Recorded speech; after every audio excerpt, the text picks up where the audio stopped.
Good morning students. आज हम पढ़ेंगे चतुर्थ पाठ कल्पतरु। ठीक है, एक वृक्ष है जो सारी इच्छाएं पूरी करता है। उस आधार पर यह घटना दी गई है, एक कहानी है जो आपको अच्छी भी लगेगी और आसानी समझ में आ जाएगी। तो अब शुरू करते हैं। प्रस्तुतो अयम पाठ, प्रस्तुत यह पाठ वेताल पंचविंशति। तो यहाँ पर जो वेताल पंचविंशति इति प्रसिद्ध कथा संग्रहात, ऐसी एक प्रसिद्ध कथाओं का संग्रह यानी कहानियों का एक संग्रह है। संपादनम कृतो, उसका संपादन करके संग्रहित, तो ऐसी संग्रहित की गई। यानी उस वेताल पंचविंशति एक कहानियों का संग्रह, एक पुस्तक है जिसमें बहुत सारी कहानियों को इकट्ठा किया है। अतः मनोरंजक घटना भी इसमें, यहाँ मनोरंजन करने वाली घटनाएं और विस्मयकारी घटना भी और आश्चर्यचकित करने वाली घटनाएं भी जीवन मूल्यानाम निरूपणम वर्तते, जीवन के मूल्यों का निरूपण करते हैं। अर्थात इससे कुछ न कुछ सीखने को मिलती है।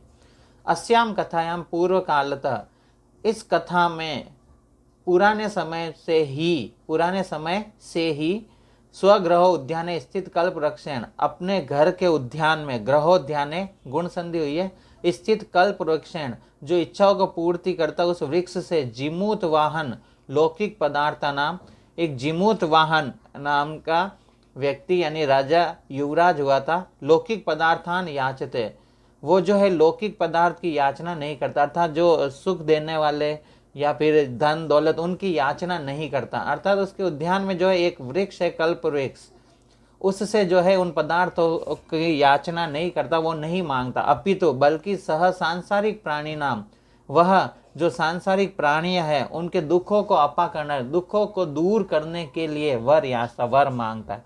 अर्थात उसके पास जो वृक्ष है कल्पतरु, उसके वंश से मिला था, जो उसके घर के उद्यान में था, उससे उन्होंने जो है सांसारिक सुख सुविधाएं नहीं मान करके लोगों के दुखों को दूर करने की याचना की थी, अर्थात वर मांगा था।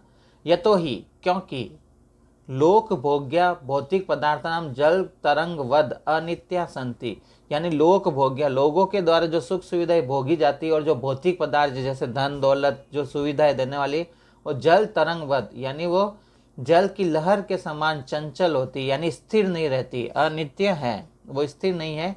अस्मिन संसार केवलम, इस संसार में केवल परोपकार एवं सर्वोत्कृष्टम, परोपकार ही सबसे उत्कृष्ट सबसे अच्छा, चिर स्थायी लंबे समय तक स्थायी रहने वाला तत्व है। यानी परोपकार ही जो है सबसे श्रेष्ठ है, धन दौलत श्रेष्ठ नहीं है। तो ये कहानी जो है हम अब शुरू करते हैं।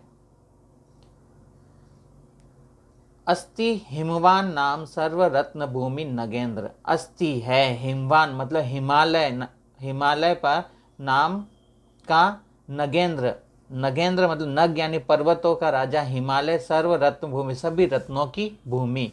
तो हिमालय पर जो है सभी प्रकार के रत्न मिलते हैं और नगेंद्र पर्वतों का राजा, गुण संधि हुई है नग प्लस इंद्र।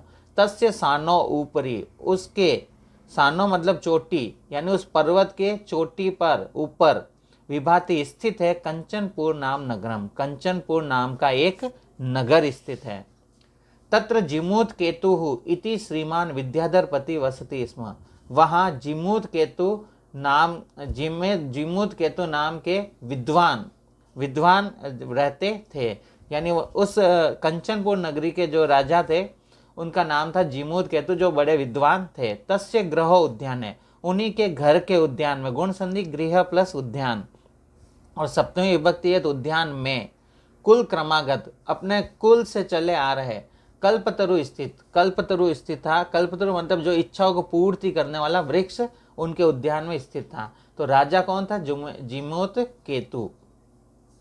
सह राजा जिमूत केतु तम कल्पतरुम आराध्य, वह राजा जिमूत केतु उस कल्पतरु की आराधना करके, आराधना करके तत्प्रसादात च बोधिसत्व सत्वांश संभव, उसके प्रसाद से बोधिसत्व के अंश से जिमूत वाहन नाम पुत्र प्राप्त किया। अर्थात उन्होंने जो है कल्प वृक्ष से एक पुत्र की कामना की और उसे एक पुत्र प्राप्त हुआ जिमूत वाहन, जिसका नाम क्या था? जिमूत वाहन। याद रखना, जिमूत केतु राजा थे, उसका पुत्र जिमूत वाहन था।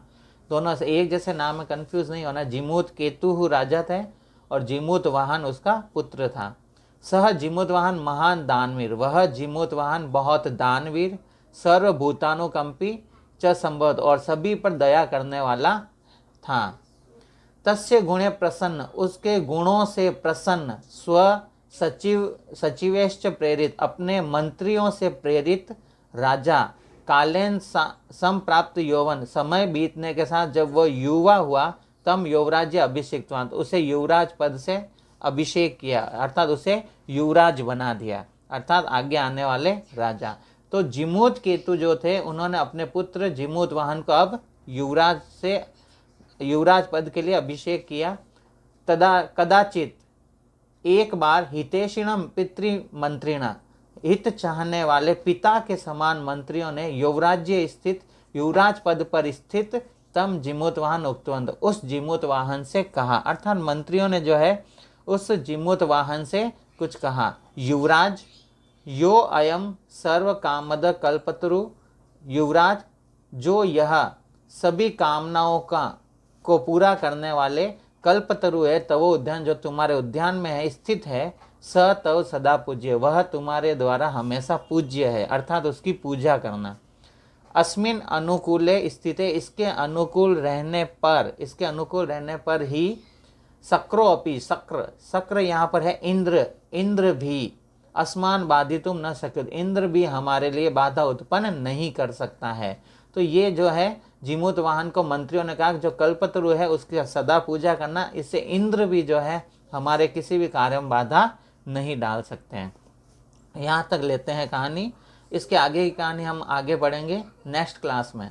Okay, thank you.